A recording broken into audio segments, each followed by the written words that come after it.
Salam cerdas, Ibu Bapak, saudara-saudara yang saya hormati. Sesi membaca berita dan komentar dari saya kali ini memilih berita bertopik Koperasi Desa Merah Putih.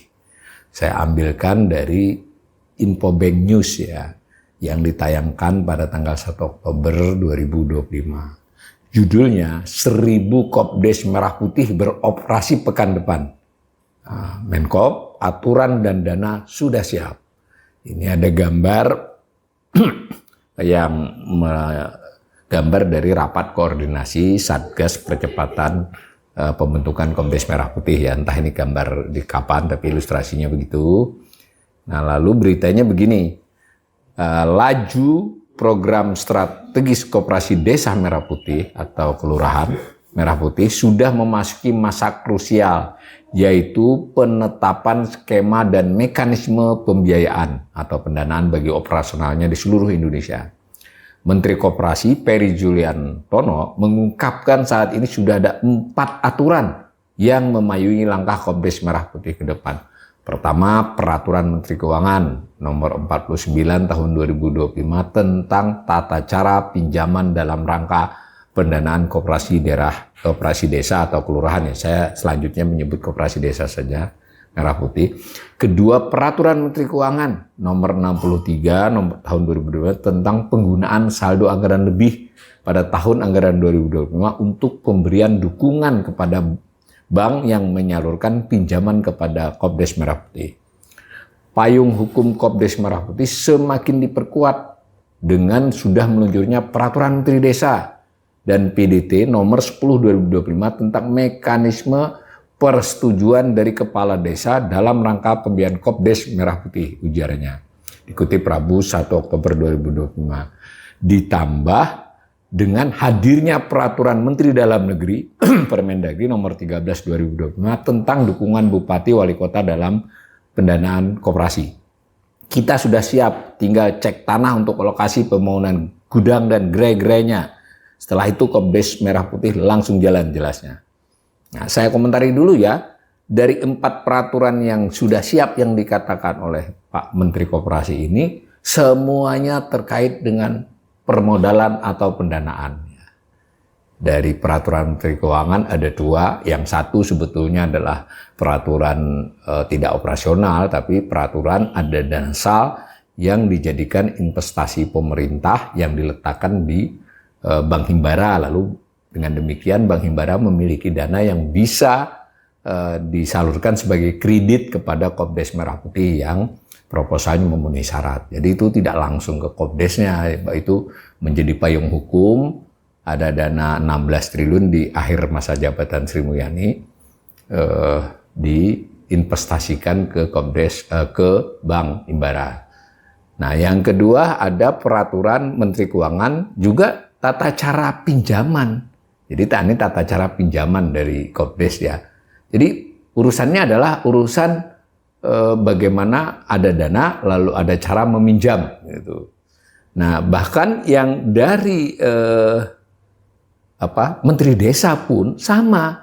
Jadi mekanisme persetujuan dari kepala desa, karena kan ini Menteri Desa, ada dana desa ya, terkait dana desa yang menjadi sebagian dana desa yang menjadi jaminan. Jadi ini juga terkait dengan pembiayaan. Bahkan yang keempat, Peraturan Menteri Dalam Negeri itu tentang dukungan Bupati Wali Kota dalam pendanaan koperasi. Jadi saya ingin mengingatkan kita pemirsa bahwa yang dimaksud dengan siap ini adalah peraturan pendanaan ya, modal. Nah, kita belum tahu peraturan-peraturan lain yang rinci bagaimana koperasi dijalankan, bagaimana SOP-nya, bagaimana pengelolaan tenaga kerjanya. Karena kan nanti kalau misalnya biaya operasional lebih besar daripada pemasukan, toh perlahan-lahan juga menggerus modal, bahkan bisa menyulitkan untuk membayar.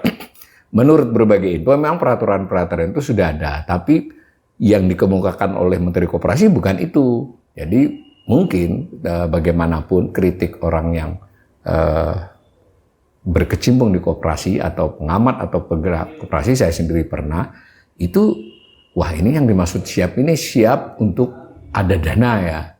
Nah, saya kira ini sudah agak aneh kalau buat pejuang koperasi ya. Ini bagaimana yang namanya persiapan koperasi itu, dana koperasi itu adalah kumpulan orang, bukan kumpulan modal. Ini misal ya. Nah, kita baca lagi. Nah, Ferry menambahkan langkah tersebut dimulai terlebih dahulu dari 1.000 Kopdes merah putih. Setelah itu menyusul 20.000 Kopdes dan seterusnya. Pendanaan dari Bank Himbara sudah siap plafon sebesar 3 miliar per koperasi dan sudah tidak ada masalah lagi terkait aturan. Oke ya, kembali saya ingatkan ini urusan modal ya, dan 1.000, 20.000 koperasi, nah kali 3 gitu, umpama nanti 20.000, 3 kali 20.000 itu sudah berarti 600 miliar dan seterusnya. Ya kita lihat saja nanti ini kalau sampai 80.000 itu kan kurang lebih masih masuk kan dana beberapa triliun untuk modal ya. Nah, ke 1.000 koperasi tersebut sudah mengajukan proposal. Jadi dari 81 ribuan koperasi yang menurut berita di lain, yang juga dari Kementerian Koperasi itu sudah lebih dari 81 ribu yang berbadan hukum dan berdiri. Nah, ini yang sudah mengajukan proposal 1.000, lalu menunggu proses pencairan. Berarti kalau dalam berita ini ya 1.000 dimaksud sudah disetujui dong, kan? Nah, kita tidak tahu nih apakah 1.000 yang mengajukan, apa 1.000 yang sudah disetujui dari berita ini. Ferry mengakui sebelumnya memang ada masalah harus Mosdesus terlebih dahulu, musyawarah desa ya, karena ada aturan baru dari Menteri Desa di mana Mosdesus bisa dilakukan serempak sehingga kewajiban harus persetujuan Mosdesus sudah tidak ada lagi ya. Ini menarik lagi ya, kita bahas lain kali lah.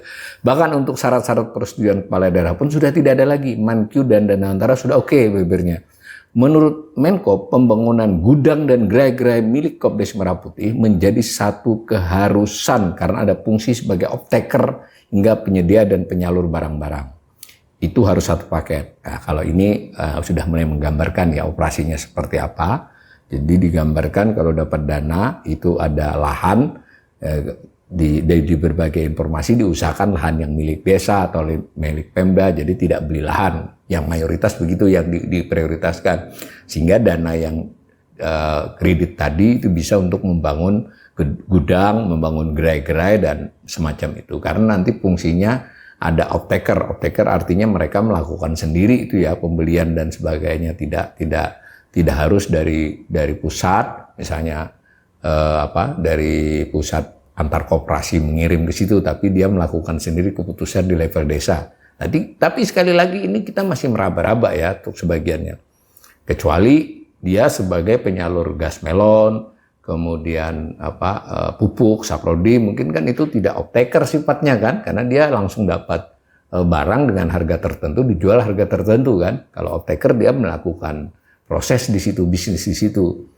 Nah, saya baca lagi. Pinjaman untuk Kopdes Merah Putih, lanjut Ferry, bukan hanya untuk modal kerja saja, tapi juga untuk investasi gudang dan gerai-gerainya. Jadi masuk akal ya 3 miliar, bukan hanya modal kerja. Kita akan perkuat sosialisasi ke daerah-daerah agar juga mengajukan proposal untuk investasinya. Selain itu, dirinya juga memastikan Bank Himbara untuk melatih dan mendampingi para pengurus Kopdes Merah Putih dengan dibantu pihak Kemenkop dan Satgas melalui program pelatihan. Jadi sampai sejauh ini kita sebetulnya tidak melihat ide koperasi loh ya. Ini ide ada lembaga-lembaga badan usaha yang disebut koperasi yang dibentuk oleh pemerintah sekalipun melalui musyawarah desa, lalu dana disediakan dengan bersifat pinjaman, lalu ada bisnis-bisnis sebagian yang sudah ditentukan karena dia merupakan hanya sekedar pedagang. Nah mungkin ada ruang-ruang di mana dia bisa menjadi off-taker ya. Tetapi dari cara berpikir seperti itu, sebetulnya sekali lagi saya termasuk yang mengkritik ini sebenarnya bukan koperasi gitu loh, bahwa ini adalah ya semacam BUMDes. Ini lebih tepat BUMDes, badan usaha milik desa yang dimiliki oleh negara, itu dibantu oleh negara. Tapi oke lah, kita terima dulu bahwa ini disebut Kopdes ya, tapi sebetulnya tidak memiliki ciri-ciri koperasi kalau dengan cara seperti itu. Nah, ini ada lagi penjelasan Menteri Koperasi. Yang terpenting adalah mengubah mindset masyarakat desa. Tidak lagi menjadi objek atau penerima manfaat, tapi dengan adanya Kopdeskel ya, ini Kopdeskel ini desa dan kelurahan, mereka menjadi subjek atau menjadi pengusaha di desanya masing-masing, jelas Menkop. Kalau ini jadi kita belum tahu nih aturan mainnya seperti apa kalau mengubah mindset masyarakat desa agar tidak menjadi objek atau penerima manfaat dari seluruh cerita-cerita tadi di atas dan berbagai info lainnya.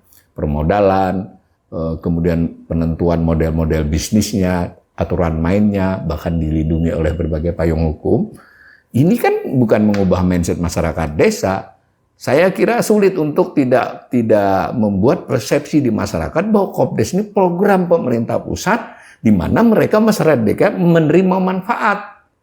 Sampai sini begitu, ya bagaimana bisa itu mindsetnya adalah dia tidak hanya sekedar penerima, ini penerima manfaat. Saya tidak ingin mengatakan Kopdes ini tidak berguna, tidak bermanfaat, tapi ini kan Menkop sudah mengatakan yang penting mengubah mindset masyarakat desa katanya. Ya ini kan nggak mengubah kalau seperti ini. Nah ada lagi tambahan berita, sementara itu Menko Pangan Zulkifli Hasan menyatakan sudah ada 20.000 Kopdes Merah Putih yang datanya lengkap. Nah, 20.000 yang lengkap, yang 1.000 sudah akan di-launching ya. Dan untuk mensukseskan itu sudah menjadi tanggung jawab semua kementerian lembaga termasuk dukungan dari DPR RI, bukan hanya Kemenko Pungkasnya. Saya memberi komentar penutup tadi, saya ulangi bahwa sejauh yang sudah siap adalah peraturan terkait pendanaan, dan pendanaan tersebut juga bersifat kredit ya, yang harus dibayar oleh koperasi. Hanya saja karena aturannya cukup komplit untuk soal ini, ada jaminan dari dana desa. Nah, sementara cerita-cerita bahwa ini mengubah mindset masyarakat, menghidupkan bisnis di desa, sebenarnya belum ada gambarannya. Karena yang digambarkan gerai, gudang, penyalur pupuk, penyalur gas melon, dan macam-macam. Bahwa nanti mungkin diarahkan bagaimana produk desa disimpan di storage di sana, itu soal lain. Tapi sejauh ini penjelasan tidak ke sana. Dan yang paling penting adalah menurut saya ini bukanlah gerakan koperasi. Ini adalah sebuah berbagai badan usaha di desa yang dibuat oleh pemerintah dengan penyebutan sebagai koperasi.